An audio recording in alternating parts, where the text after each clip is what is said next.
Welcome to this episode of Vote Like a Texan. I'm excited to be speaking with congressional candidate from District 21, Trey Trainor.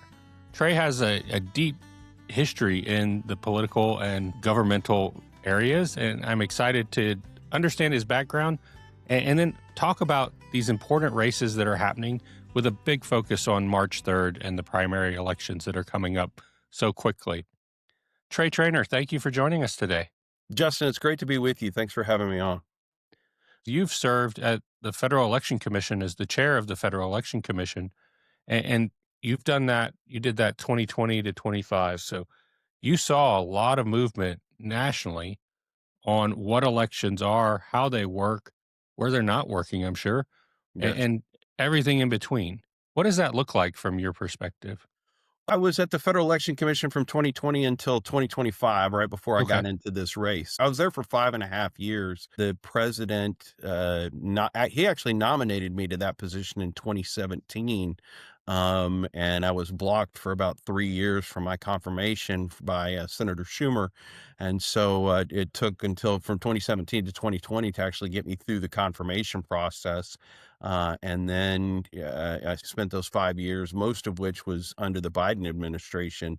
So I spent a lot of time fighting against, problems that we have in our elections, not the least of which are our campaign finance problems that we've seen crop up and things that have been in the news most recently about, smurfing issues and things where people are taking money illegally and those type of things. So a lot of investigations into that type of activity. But I've actually been involved in politics in Texas since the late '90s. My first job in politics was working for somebody who was running for a local state representative office, and so he ended up winning, and I ended up coming to Austin and working as a member of his staff, and have been involved kind of nonstop in Texas politics since the early '90s, and then that grew into working on state level politics, and ultimately into working on national level politics.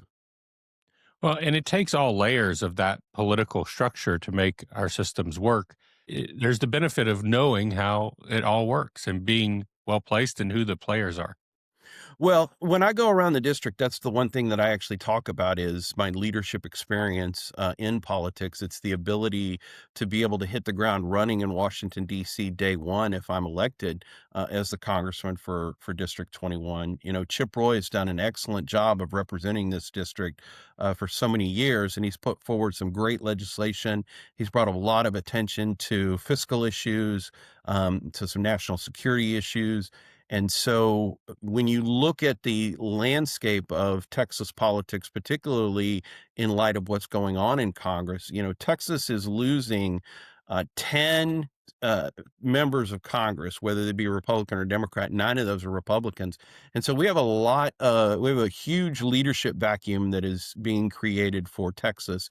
And Texas, because of how large the state is and the population, we have a great influence over what happens in Congress, but that's only been the case because of the leadership that we have there. And with all of that seniority leaving, it's going to be an opportunity for other states now to take advantage of the lack of leadership on behalf of the state of Texas in Congress. So what I hope to be able to provide to the voters and the people of the state of Texas is somebody who can come in and know how to maneuver what goes on inside Capitol Hill, and be able to guide not only legislation that I want to see, but actually take a leadership role amongst the new freshman members of Congress that are also coming in, and being able to guide them in how we continue to effectively fight for the state of Texas. Now, you said something there that I want to double click on and just better understand. How are we losing 10 Congress seats? Well, so a majority of them are people who are retiring, or have just decided not to run for office again. Obviously, in the case of Chip Roy, he's decided to throw his hat in the ring for Attorney General. And so that's what makes this seat for Congressional District 21 open. So we have that many seats of people who've decided to retire or move on to some other political office that's creating that void for us to have to fill. I think this is probably the most meaningful primary season that we have seen in the state of Texas in probably 20 years, given the large number of open seats that are being contested. I appreciate that explanation. There is a lot moving in these congressional races in particular, but then you talk about the attorney general race and others where those are all decided in the primary. For the Republican or the Democrat side, I mean, that is a decision point that I don't think most voters fully understand. They're, oh, I'll vote in November, but really, if for your voice to be fully heard, you vote in the primaries, you vote in the runoff, and then you vote in the general election in November. Right. Well, look, the primaries are where, particularly with regard to Congressional District 21, I mean, the primary is ultimately, I think, going to make the decision in this race. It's an overwhelmingly Republican seat. And so at the end of the day, when you get to November, whoever the Republican candidate is, while we still have to work and we still have to go out and get the votes and make sure that we turn out our voters, there's a decided advantage to the Republican candidate in most of the seats in Texas. And we saw, we've seen this be a point of contention with regard to redistricting, something that I've worked on in my 20 years of practicing law here in the state of Texas. I've been intimately involved in the redistricting efforts, whether they be at the county level, the state level, or even for congressional seats. So you're right. If you want to be involved in the decision-making side of the equation in voting, it's important to get out and vote in the primaries to make that decision. So in this particular race that I'm involved in, we have, 11 candidates involved in the race, and there absolutely will be a runoff. It's a statistical impossibility, I think, for anybody to get 50% plus one with that many people on the ballot. And so the real opportunity to make the decision as to who the next representative for Congressional District 21 is in that March 3rd primary and in the runoffs. In Congressional District 21, you're traveling the 9 counties that it serves, and what are you hearing from voters? What's on the voters' mind, and how are you addressing that in your campaign? Well, mostly what I've heard from the voters is a concern for what I just talked about, a concern for lack of leadership. Chip Broy has done an excellent job representing this district, and they're concerned about how do we make sure that we get that same level of responsiveness, that same level of representation that Chip has provided. That's really probably the biggest issue that we talk about. But then you talk about national issues that have come up here in the past few days. The issue of Nicolas Maduro and the involvement of the United States and Venezuela has come up. We talk about the broader issues like border security, tax policy, the national debt. All of those are issues that we talk about, and I'm able to explain some of my experience in dealing with those. Just this past week, I posted an op-ed in the San Antonio Express News talking about Nicolas Maduro's apprehension and how it's a reassertion of the Monroe Doctrine here in the United States. And I have some experience having been down to Costa Rica as a representative of the United States to monitor their elections, their national elections that they had there in 2024. And when I came back, I was shocked by the number of European countries and Chinese influence that I saw in the Central America area. And so I called for a reassertion of the Monroe Doctrine to kind of keep those people out of the Western Hemisphere and secure the democracies in the Western Hemisphere. And so I was very excited to see President Trump reassert the United States dominance in the Western Hemisphere and to control and basically limit Russian and Chinese and Iranian influences that were going on in Venezuela. Being appointed by President Trump into the role and having a relationship with the administration there, where did that start and how does that look today? Well, my relationship with Donald Trump actually started in 2016. I have been working with the president since 2016. I was legal counsel to the Republican National Committee, for President Trump. I was legal counsel to the Republican National Committee for the Platform Committee in Cleveland at the convention that year. And then I did work on the recount in Michigan. Remember, the Green Party in 2016 asked for a recount in Michigan. So I spent time in Detroit and Flint, Michigan, working on the recount. In 2017, I was sworn in 4 or 5 days after the president was.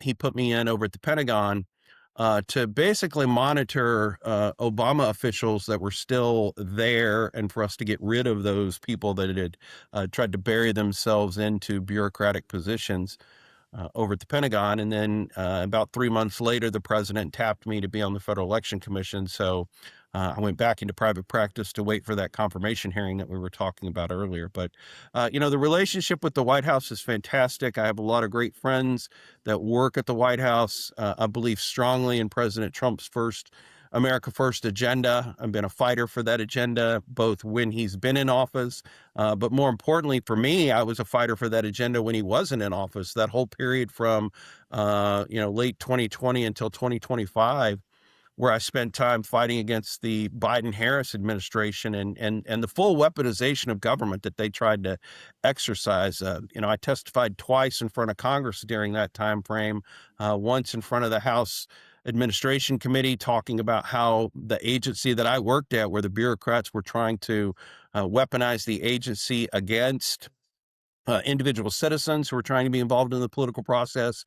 And then I testified in front of the Judiciary Committee about Alvin Bragg's misaligned prosecution of Donald Trump in New York, trying to use federal election laws to prosecute him on a state prosecution. So, I have a great relationship with the White House, and look forward to continuing to work with them to push the president's agenda.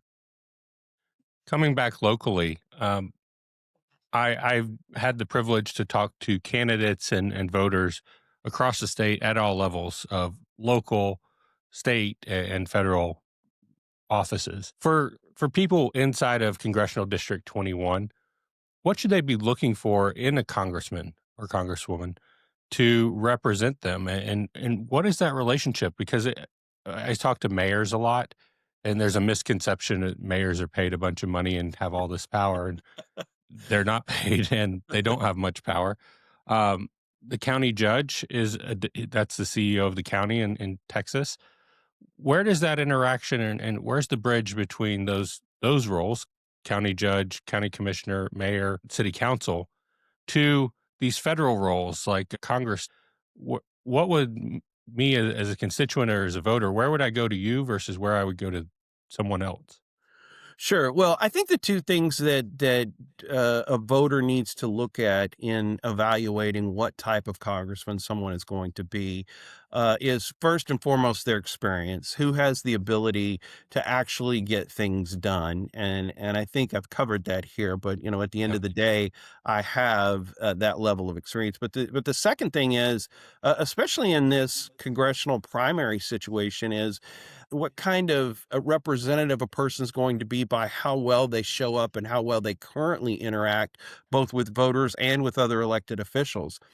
It's important for them to see and know who their congressman is. Chip Roy has been great about getting around this district and talking to people and making sure that they have his cell phone number and have the ability to call and get a hold of him. And I think that's what's important for members of the public to see is who's showing up to interact with you and talk with you. And you're right. At the local level, is that person actually reaching out and wanting to understand the local issues that are affecting the district? There's a lot of things that the congressman can't work on directly. So, they're not going to directly work on water issues or trash pickup or roads inside the city, all of those type of things. But it's important for someone who's running for Congress to know and understand those issues. So, for example, in my race, I've spent a lot of time talking to city officials about those issues. I spend a lot of time talking to local law enforcement officials about what it is that they're seeing in their daily police work. I've met with firefighters and talked to them about what it's like being a first responder and where, and trying to find out areas that a member of Congress can be helpful. In a lot of ways, at the federal level, it has to do mostly with money and tax resources that are being sent back to the state of Texas and how those can get to local officials. Um, the mayor pro tem of the city of New Braunfels, I've talked with him extensively about what it looks like as far as economic development and how do we continue to control the growth that we're seeing in our cities and balance, local tax policies with that growth, and how the federal government can be helpful in those situations. So I think those are really the two things: is experience and actually showing up and being involved in what's going on in the community. It's a great reminder that a lot of what we're talking about are slow moving processes, and it takes a discipline to understand the process, the people, and where you can influence that process over time. And so, having been in public office and in the public realm for a long period of time, you've seen that full cycle. And we're at a inflection point in Congressional District 21 around the word growth and economic development and water. And those are all key topics locally that have a federal impact because we do see uh, national security resources coming to the Mhm. region. We do see um, catastrophic flooding. We see a wildfire risk that I'm certain you're hearing about Absolutely. from your fire department conversations. So I really like the understanding that you gave us that those are local issues, but they can have national impact. And the sourced funding is really an opportunity for locals to understand where's that federal funding coming from, how does it get deployed, and where do they meet that money in the process. Well, it really is. One of the things that I've spent a lot of time talking about is, in the president's one big beautiful bill, there's $11 billion slated in that bill to come back to the state of Texas to reimburse the state for expenses that we as Texans have already paid to controlling the border situation under the Biden-Harris administration. But there's no mechanism in the big beautiful bill for that money to come to Texas right now. It's just slated to go there. There's no direction to the Treasury Department for that check to be written. And I think it's important for the next congressman to go to Congress and make sure that that check gets written. But more importantly, it doesn't just get written to the bureaucrats in Austin for them to allocate. I think it's important for us to make sure that those funds get down to the local level, and there are so many resources that were included in that number that are actually local numbers. It's local law enforcement stops on I-35, on I-10. It's the sheriff's department in Kendall County and how many ICE detentions they had. I mean, all of those things went into that number of border security. And so our local counties, our local cities, and communities need to get that reimbursement for those numbers, because again, their dollars were used to put that number together, and they need to get that money, needs to come back directly to them, as grants to them, and not all be sucked up into a huge budget fight that happens in Austin every 2 years. I, it's a perspective that I appreciate, and I'm thrilled to hear that there is money coming back to these regions where we have been investing in Right. um, policing, border security, and then a lot of other things that I think locally we need it. We have to move it forward, but then it's realized that it's a bigger need at a state or federal level, and that's where those budgets come in. Sometimes the numbers don't seem like real numbers, and we have to take a step back and recognize $11 billion is an investment the state has made over time, and that would come back and really impact other programs locally and across the state in a very Absolutely. I positive mean, way. without $11 billion having been spent on border security policies, those are resources that the local communities and the state can use to address some of the other issues that you talked about. Our water resource issues. I mean, Canyon Lake is dreadfully low because of the drought situation, and so at the end of the day, there's efforts that need to be made there. But again, state resources have gone to doing what the federal government should be doing, and so it helps to free up those dollars to be put back towards things that are of more local concern, and not of a national security concern. Well, Trey, what have we missed, and what would your call to your voters be as we go into this primary season? Well, I think the one big issue I would like to talk about for sure is, just what we see at the federal level going on right now with all of the waste, fraud, and abuse that's happening. It's been a real spotlight has been put on it with the fraud in Minnesota that we've seen in the Somali community up there. But when I was in Washington D.C. most recently with the return of the Trump administration, the focus has been on getting rid of the excess dollars that are being spent in the federal government. So, having been at the Federal Election Commission and led the DOJ effort at the Federal Election Commission as chairman there, in getting rid of employees that are non-performing and getting rid of employees that are just a little long in the tooth, that their jobs are obsolete. I mean, those are things that need to continue to happen, and they're going to have to continue to happen long after President Trump is out of office, because as you've said, I mean, some of these things are long-term issues that need to be addressed, and it's something that the next congressman needs to be focused on: is how do we actually continue moving forward with the agenda that President Trump has been able to put in place in Washington, D.C. It makes me incredibly nervous that if we don't have the White House after he leaves, that we're going to see a revocation of all of his executive orders. So we need to make sure that we codify those executive orders, because if these policies are moving the country forward, we need to make sure that they continue long after President Trump has left office. And so, for me, that's going to be a priority: is how do we make the successes that President Trump has achieved, how do we make those permanent? And how do we continue to reduce the size of government and get rid of red tape and bureaucrats in Washington, D.C. that hamper the growth of Texas? Fantastic and well said. It was an effort that was interesting to watch, and some of the numbers and some of the reasoning for funding just didn't align with voters. And That's so right. it's good That's to hear that exactly you right. have that experience and we're part of that.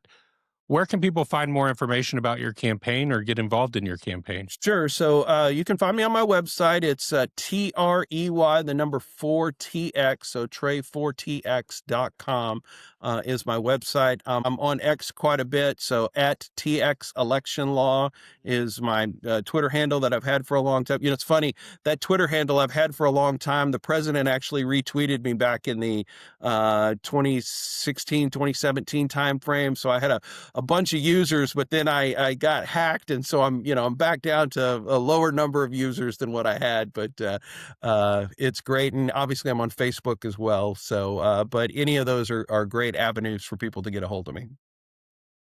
Well, we wish you the best of luck in the race, and we'll see you out on the campaign trail for sure.